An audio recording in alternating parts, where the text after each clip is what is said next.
जी अस्सलाम वालेकुम। सब लोग कैसे हैं? ठीक ठाक हैं। गुर्दे आपके वाइटल ऑर्गन्स जो जिस्म के हैं उनमें से एक इम्पॉर्टेंट ऑर्गन है दिल के बाद, जिनकी सबसे ज़्यादा अहमियत है। इसलिए कि आप इनकी मिसाल यूँ ले लें कि अगर आप एक बिल्डिंग में रहते हैं और उसका ड्रेनेज सिस्टम ब्लॉक हो जाए तो आपको उस बिल्डिंग में रहना मुहाल हो जाएगा। इसी तरह गुर्दे आपके जिस्म से तमाम फाजिल मादों को खारिज करने का काम करते हैं। इनकी सेहत आपकी सेहत से डायरेक्ट जुड़ी हुई है।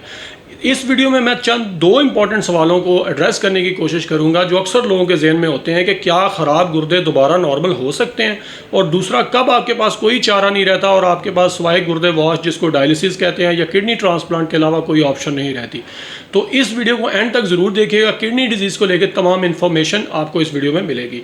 सबसे पहले हम बात कर लेते हैं उन कंडीशंस की कि जिनमें गुर्दे दोबारा अगर ख़राब हुए हैं तो वो दोबारा बिल्कुल नॉर्मल हालत में वापस आ सकते हैं। इसको समझने के लिए आपको समझने की ज़रूरत है कि किडनी डिजीज़ को हम दो कैटेगरीज में डिवाइड करते हैं। एक है एक्यूट किडनी इंजरी, AKI हम डॉक्टर जिसको कहते हैं, जिसमें किसी आपको कोई शुगर, ब्लड प्रेशर या कोई और बीमारी नहीं है और अचानक आपको पता लगता है कि आपके गुर्दे मुतासिर हो गए हैं।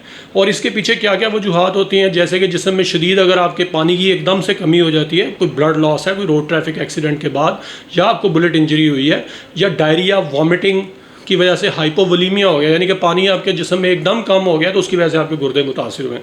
इसके अलावा अगर आपको हार्ट अटैक या कोई दिल का मसला हुआ है और उसके बाद आपके दिल के पट्टे मुतासिर हुए हैं, लो कार्डिक आउटपुट की वजह से ब्लड प्रॉपर नहीं मिलता गुर्दों को और वो मुतासिर हो जाते हैं। तीसरी इसमें इंपॉर्टेंट चीज़ है सेप्सिस। अगर आपकी बॉडी में कोई बहुत सीरियस इन्फेक्शन है उसकी वजह से गुर्दों को भी वो साथ मुतासिर कर देती है। और चौथी चीज़ है कि अगर कोई ड्रग रिएक्शन हुआ है, इसके अलावा आपकी जो गुर्दों की शरियानें हैं वो जो ब्लड सप्लाई करती हैं उनकी तंगी हो सकती है, और मुस्तकिल रीनल स्टोन्स हो सकते हैं। गुर्दों में मुसलसल पथरी लेके जो लोग इसकी ट्रीटमेंट नहीं करवाते तो उनकी वजह से ऐसा गुर्दे मुतासिर हो सकते हैं। और आखिरी जो इंपॉर्टेंट चीज़ है कि अगर पेशाब की नाली की तंगी मुसलसल आपको है और उसको आप ट्रीट नहीं करवा रहे तो उसकी वजह से भी गुर्दे मुतासिर हो सकते हैं। अब ये जितनी मैंने आपको कंडीशंस बताई हैं एक्यूट किडनी इंजरी का बायस बनती हैं, इनका तो सिंपल ये है कि देखें, अगर टाइमली आप अपने मौलिज से मशवरा कर लेते हैं और इन फैक्टर्स को आप करेक्ट कर लेते हैं, इन बीमारियों का आप इलाज करवा लेते हैं, तो आपके गुर्दे रिस्टोर हो जाते हैं, वो असल हालत में वापस आ जाते हैं। अब दूसरी तरफ क्रॉनिक किडनी डिजीज़ है जिसको हम क्रॉनिक किडनी डिजीज़ कहते हैं, जिसमें स्लो प्रोग्रेशन होती है कि आहिस्ता आहिस्ता गुर्दे मुतासर होते हैं। वर्ल्ड वाइड इसकी दो मेन वजूहात हैं, और सबसे नंबर वन जो 70% लोगों में गुर्दे फेल होने की वजह है वो शुगर है।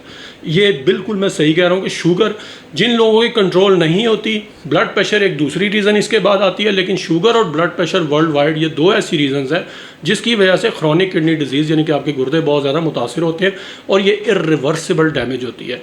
मतलब ये कि ये अगर शुगर और ब्लड प्रेशर की वजह से एक दफ़ा मुतासिर हो तो ये वापसी बहुत मुश्किल हो जाती है। जो मेन इसमें इंपॉर्टेंट टेस्ट हम करवाते हैं उसमें यूरिया क्रेटिनिन है, आपका यूरिन चेक करवा सकते हैं, आपका UPR-CR रेशो एक टेस्ट होता है जिसमें प्रोटीन हम चेक करते हैं कि कितनी आ रही है आपकी यूरिन में। इसके अलावा एल्बुमिन चेक करते हैं। इनकी बुनियाद पे हम फैसला करते हैं कि आपका गुर्दों का जो मसला है वो किस हद तक सीरियस है और इसकी बेहतरी के लिए क्या किया जा सकता है। Treatment of chronic kidney disease की अगर हम बात करें कि इसका इलाज क्या है, तो सबसे इंपॉर्टेंट चीज़ ये है कि देखें, जब मैंने ऊपर मेंशन किया है कि शुगर और ब्लड प्रेशर ये दो इंपॉर्टेंट फैक्टर्स हैं जिनकी वजह से आपके गुर्दों का ज़्यादा मसला पैदा होता है। तो सबसे पहले तो आपको शुगर और ब्लड प्रेशर को कंट्रोल करना है। ये हो ही नहीं सकता कि आप शुगर ब्लड प्रेशर को कंट्रोल ना करें और आपके गुर्दों में कोई बेहतरी आ सके, ये वर्स से वर्स ही होगा।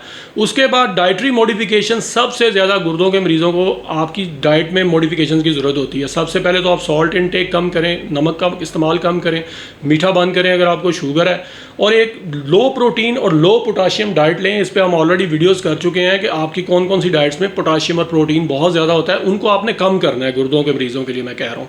और एक और इंपॉर्टेंट चीज़ जो अक्सर लोग पूछते हैं कि गुर्दे के मरीज़ क्या हम पानी कितना को पी सकते हैं, ये बहुत इंपॉर्टेंट क्वेश्चन है। देखें, अगर आपके जिस्म में पानी रिटेन होना शुरू हो गया, यानी कि गुर्दे उतना फिल्टर नहीं कर रहे और आपकी बॉडी स्वेलिंग आनी शुरू हो गई, आंखों के गिर्द स्वेलिंग, हाथों पे स्वेलिंग, पाँव पे स्वेलिंग, तो इसका मतलब है कि फ्लूइड आपकी बॉडी में जमा हो रहा है। तो फिर इस सूरत हाल में आपको पानी कम से कम पीना चाहिए।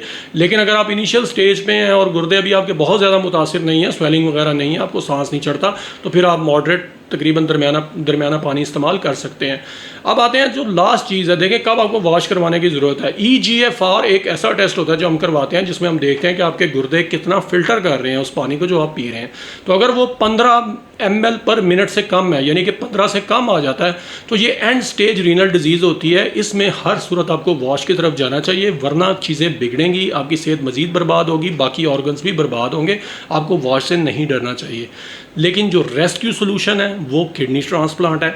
एक किडनी के साथ आप बेहतरीन ज़िंदगी गुजार सकते हैं। जो लोग ट्रांसप्लांट करवा लेते हैं वो बहुत सारी चीज़ें अपनी बेहतर कर लेते हैं, दवाइयाँ कम हो जाती हैं और आपकी ज़िंदगी नॉर्मल हो जाती है। सो किडनी ट्रांसप्लांट की तरफ ज़रूर जाना चाहिए। शुक्रिया।